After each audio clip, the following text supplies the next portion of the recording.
नीवन प्रणाम जी।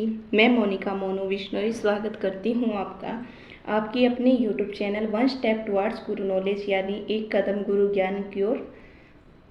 आज हम जानेंगे गुरु भगवान जम्बेश्वर जी के श्रीमुख से उच्चारित वाणी जामवाणी शब्द संख्या 110।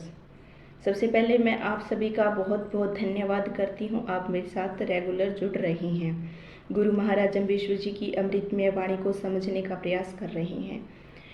तो जब जम सरोवर तालाब की खुदवाई हो रही थी ना, तब सब लोग निस्वार्थ भाव से सेवा कर रहे थे। वहाँ एक स्त्री अपना घूंघट यानी कि मुंह ढके ओला करे, मतलब दिन रात मेहनत करती, लेकिन अन्य व्यक्तियों जैसी नहीं थी। वो ना किसी से बात करती थी, ना किसी के साथ बोलती थी, ना हंसती थी, ना खिलखिलाती थी। बस गुरु भगवान जम्बेश्वर जी के प्रवचन सुनती, अपना कार्य करती और घर चली जाती।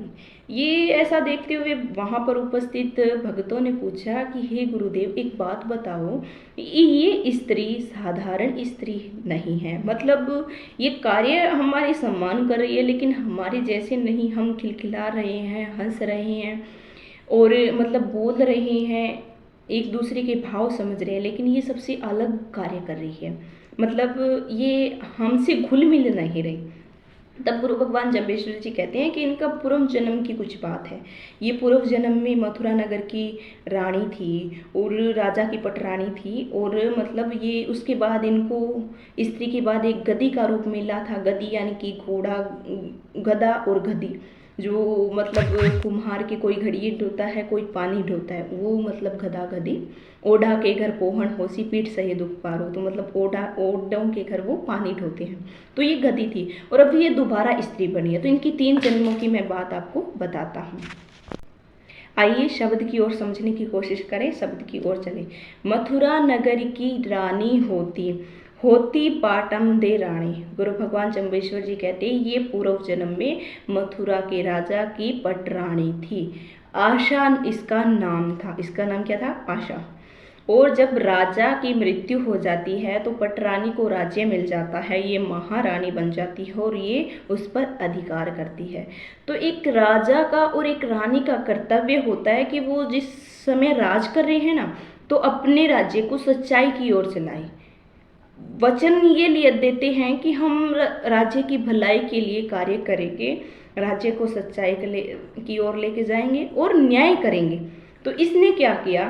तीर्थवासी जाति लूटे, अति लूटे खुरसानी, मतलब गुजराती लोग तीर्थ पर गंगा स्नान करके आ रहे थे। वो बड़े व्यापारी तो थे, लेकिन वो उस समय व्यापार के लिए नहीं आए थे, वो तीर्थ से यानी कि गंगा स्नान करके आ रहे थे। और मथुरा में जैसे ही उन्होंने प्रवेश किया, वहाँ विश्राम करने की उन्होंने सोची, तो उन्होंने क्या कहा कि जाति लूटे, अति लूटे खुरसाने। उन्होंने कहा कि आप लोग यहाँ रुको हो, यहाँ से जा रहे हो, तो हमें इस कर देना पड़ेगा। कर यानी कि लगान, यानी कि टैक्स, तो ये देना पड़ेगा। तब उन्होंने कहा कि हम कोई व्यापार के उद्देश्य से यहाँ नहीं आए, हम तो तीर्थवासी हैं, स्नान करके आए हैं। तब वो कहते हैं नहीं जी, हमारे राज्य का नियम है।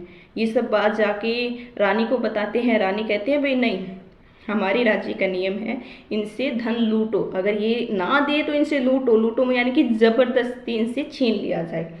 माणक मोती हीरा लूट्या, जाय बिलोदा डाणी।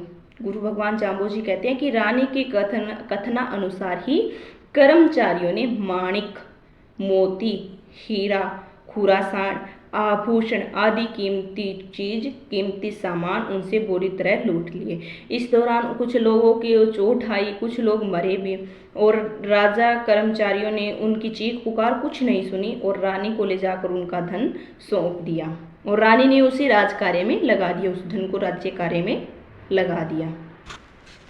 केवल चूकी वचने हारी, जी ओगुण ढांची ढोवे पानी। मतलब रानी ने अपना वचन तोड़ दिया। उसने तो मतलब ईमानदारी का धन चाहिए था ना राजा को, तो रानी को तो उनके राज्य में ईमानदारी का धन होना चाहिए, तो इन्होंने अपने वचन से ये चूक चुकी है।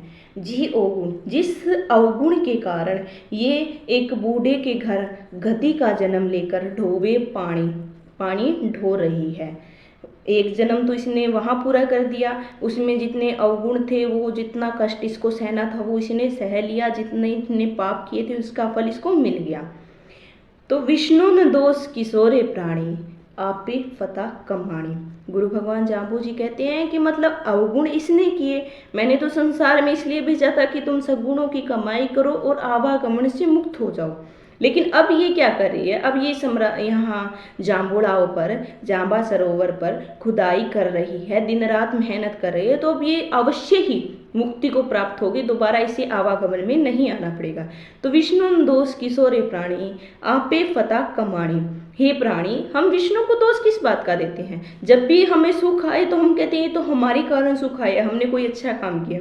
लेकिन दुख आए तो हम ये नहीं कहते कि हमने कोई बुरा काम किया, कोई भूल हुई है, कोई गलती हुई है कि हमें दुख आए। नहीं, ये तो परमात्मा ने किया है, पता नहीं क्यों परमात्मा मुझसे नाराज है, ये वो, तो हम विष्णु जी को ही दोष देने लग जाते हैं। तो विष्णु जी को दोष नहीं दें, आपे फतह कमाणी। एक शब्द में पहले भी गुरु भगवान जम्बेश्वर जी कहते हैं, विष्णु दोष किशोरे प्राणी, तेरी करणी का उपकार हो, हमारी करणी का उपकार है अगर हमें दुख आ रहा है, हम मुसीबत में है तो मुसीबत में भी परमात्मा श्री हरि विष्णु जी का जप करते रहिए और प्रेम भाव से भजन करते रहिए, स्मरण करते ही रहिए। आई होप शब्द संख्या 110 आप समझे होंगे।